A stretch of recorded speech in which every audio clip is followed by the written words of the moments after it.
Hey, I'm Hagar. Welcome to Mama Mandala. I'm glad to have this moment with you. You know, I'm noticing a trend out there in the world, and maybe it's nothing new under the sun, but I'm noticing that humanity is becoming such a huge fan of simplicity that there's this oversimplification of everything.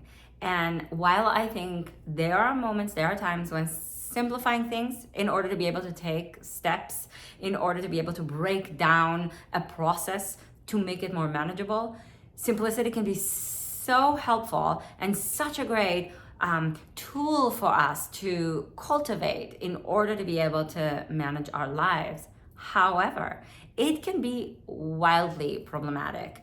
We're seeing this trend and I think social media has a lot to do with it, but we are seeing these oversimplistic views that put stories of deep complexity in binaries of good or bad.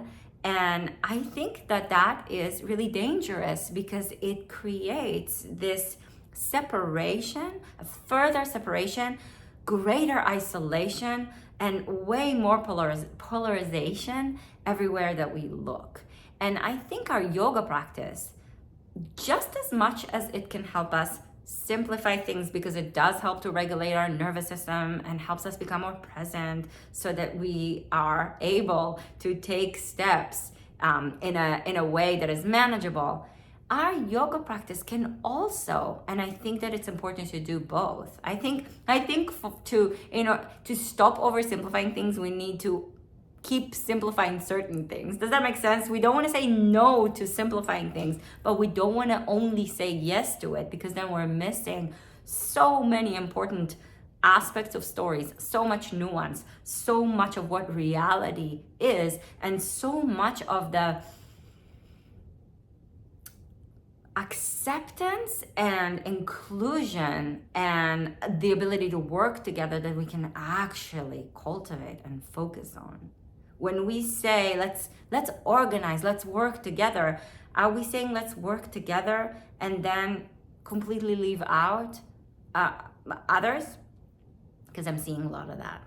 Right? So our yoga practice can actually help us by calming and grounding and regulating our nervous system, help us see more nuance. Because when we are a little bit more grounded, we're able to see that there's more than one way of looking at something. That there's a twisted, nuanced, wildly and widely broad and intricate relationship between things.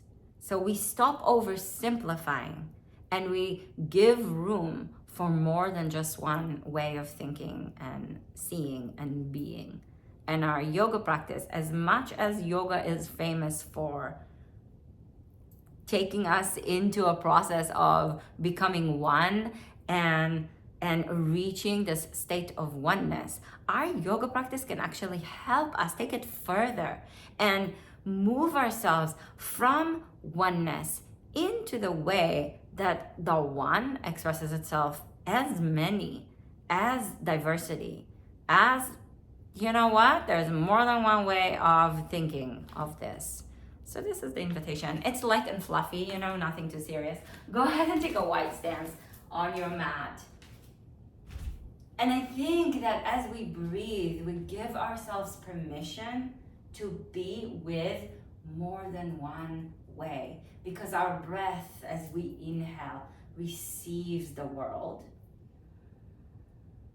and the world commingles with our individuality inside of us. And as we breathe out, our seemingly individual self touches the environment and commingles with the world, and we weave together a relationship. Inhale deeply and exhale slowly. Your eyes soften. Inhale deeply. The back of your throat tones, so there's strength and softness woven together. As you inhale now, bend your knees. Your hands are on your thighs. You're gonna slide them down a little bit as you reach your hips back and your chest forward. And your gaze up a little bit. It doesn't have to be a full blast. And exhale. Take yourself a little lower. So your hands slide on your knees and you go a little more down. And then inhale again. Look up, lift your chest up, your gaze up, hips back. And then exhale. Keep the hips back and the chest open as you slide it down. And one more time. Inhale, look up so the hands slide a little bit up. Maybe there's a little bit of a spinal extension, a little bit of a back bend. And exhale, slide the hands down and lower it. Inhale, bring your fingertips to the floor and keep your knees bent. Send your chest forward. And exhale, bend the elbows sideways and fold in. Now, if this is too much, even when your knees bend, you can put your hands on blocks. Inhale, send your chest forward. Maybe even on a couch or on a stool. Exhale, fold in. And we're gonna do one more like that. The knees stay bent, the legs stay steady as this upper body, the torso moves. Inhale, send your chest forward, reach your heart forward. And exhale, fold in. Now if you can, stretch your legs straight or straighter and walk your upper body a little bit to the right, your fingertips a little bit more to the right, and stretch the left arm long so the fingertips of your left hand reach and the whole left side of your body lengthens. Slow breath in, root both of the feet into the earth, especially through the balls of your feet. And exhale slowly to allow the heart to be a little softer. Walk your body through the center with a slow breath. Maybe even look forward, high. And then exhale, walk your upper body to the left. Stretch the right fingertips forward a little bit and lengthen your spine. Lengthen the right side of your body, lengthen your breath. Balls of the feet heavy, grounded. And even, so we add two things, right? We ground through the balls of the feet, but we don't stay there. We also pull the heels energetically back. They're strengthening in many ways and is softening in others. Both end. One doesn't cancel the other, one enhances the other. What would the world look like if we start to enhance one another? Walk your upper body to the center and then at the same time, exhale, fold in. Not bypass the horrific actions of some people. Inhale, look forward. Not bypass, because we want to be inclusive, like the rage around opinions that are just unacceptable. Exhale, fold in. And what makes it unacceptable? Like, who are we to decide? That's an interesting thing to ask. Walk your upper body to the right and turn your right toes out. Bend the right knee and walk the hands a little bit further away from your right leg. Widen the right knee to the right. Root both feet into the earth. Lift your hips up and breathe.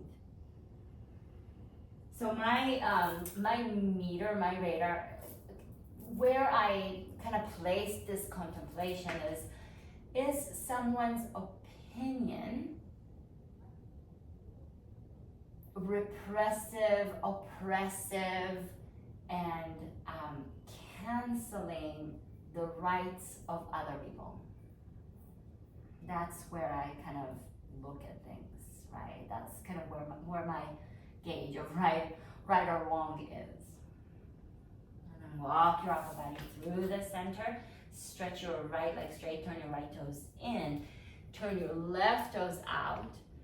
Bend your left knee and walk your hands away from your left foot. Breathe in. And even that, let's do our best not to simplify it, because who knows? Both feet rooted, hips up high. At both end a complex way of being. As we breathe here, we can feel it. We want to strengthen our legs, pull them towards one another, but we want to ground and we want to release in the spine. And one actually doesn't cancel the other, one enhances the other. The legs are strong, the hips can be a little bit more free, the spine is liberated. It's not so simple either. Turn your left toes in and stretch your left leg straight. Walk your upper body to the middle, fold in. Turn your toes out a little bit, bend your knees and inhale. Put your hands on your thighs to lift yourself up. Put your hands behind your head. I'm gonna do a short breaths. Knees are bent, widen the knees so that you can see your toes. You wanna make sure your knees are not locked in. Widen them. And then inhale to the right, exhale up. Inhale to the left, exhale up. Short breaths.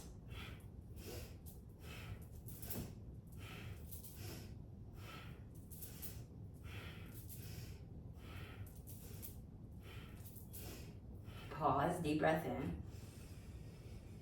And exhale to the right. Inhale up. Exhale to the left. Inhale up.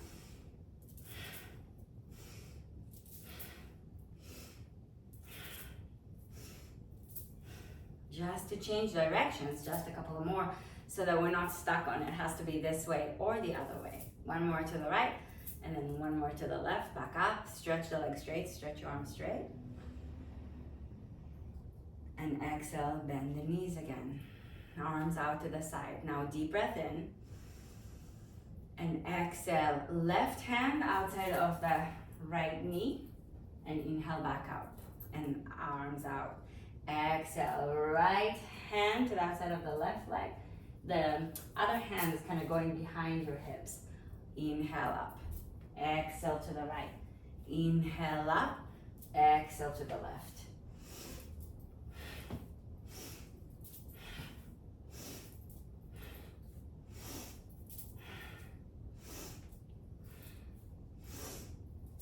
One more each side. Stretch the legs straight. Inhale, back to center. Turn your toes in and exhale. Fold forward, legs straight or knees bent, whatever makes more sense for your body right now. Turn your body, walk your body to the right, turn your right toes out, bend the right knee. Bring your right hand to the inside of your right leg. The right elbow and the right knee push into each other and stretch your left arm up and over the head. Parshva Konasana, side angle pose. There are many angles through which we can look at things. There are many angles that we can take actions through, lenses that we can look at the world through. Legs are strong. Pull them towards each other, push them into the earth. Draw the front of both hip bones towards each other to help strengthen your middle and open up through your heart. We want strength and softness, generosity and the ability to receive, giving and pulling in so that we can take care of ourselves. Exhale, touch the ground, turn your right toes in, walk through the middle. Turn your left toes out, bend the left knee, bring your left hand to the inside of your left leg and stretch your right arm up and over the head, side angle.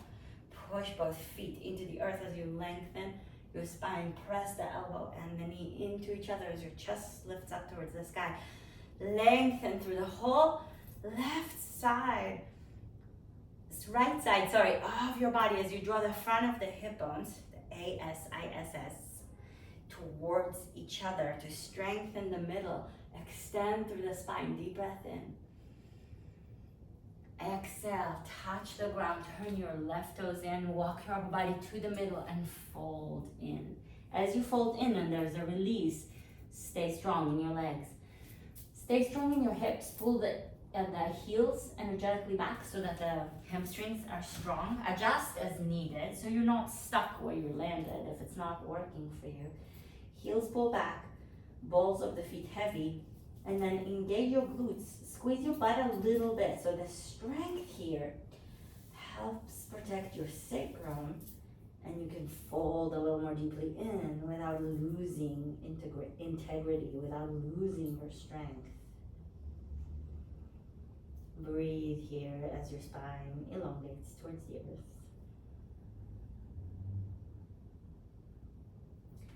And then slowly bring yourself to lie down on the ground. Bring your left knee over your right knee and take your knees to the right as you open the arms out to the sides. Your shoulders lean into the earth.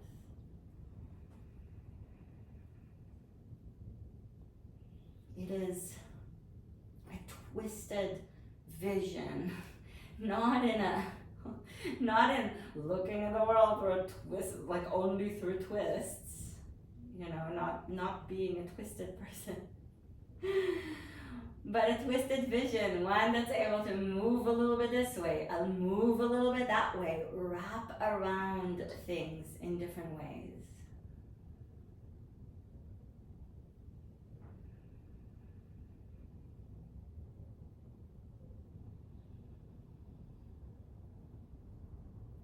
Inhale back to center.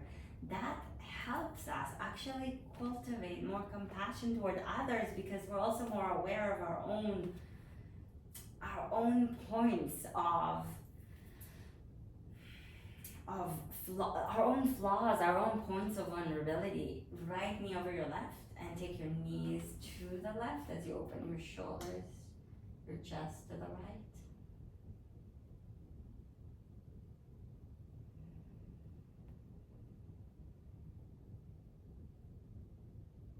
We are able to change, to be more flexible, and to be pliable, to be able to transform and transmute when we're not getting ourselves stuck in binaries, when we're able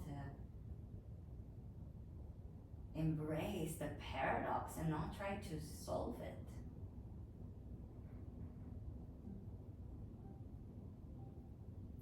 To know when we don't know, and to even make space for ourselves to recognize the moments when we talked about something we didn't know enough about, to take responsibility for that, to back off a little bit, to re-engage. That's not simple, that's not easy. Inhale the knees back to center. It's required right now in the world. Knees into your chest. Hug yourself in. Then we are careful of idealizing and idolizing others, or even ideas,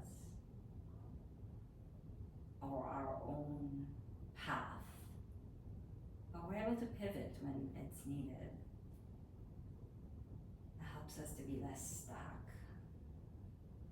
And even here, as we let the earth support us, and you can release your arms and allow your body to relax into the ground. The earth isn't as solid as we think it is. It appears solid underneath us. We have gravity to pull us down, to connect us. We have soil and rock that appears solid enough, stable. But we are on a rock that has a lot of fluid on it, and we are spinning really fast in space around a ball of fire that is also moving. A lot of other objects and planets and rocks and gas spinning around it too. Part of a fabric that is woven together by so much more than we can understand. And this seemingly solid rock that we are standing on and working on and working with and mating on is also ever changing. It's gone through its ups and downs. It's transforming continuously. Nothing here is forever. Everything here is a moving complexity. A breathing, living paradox that pulses through us and that we get to engage in. Thank you so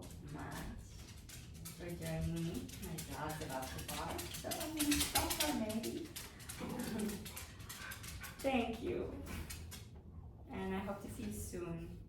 Put a like on this video if you were into it.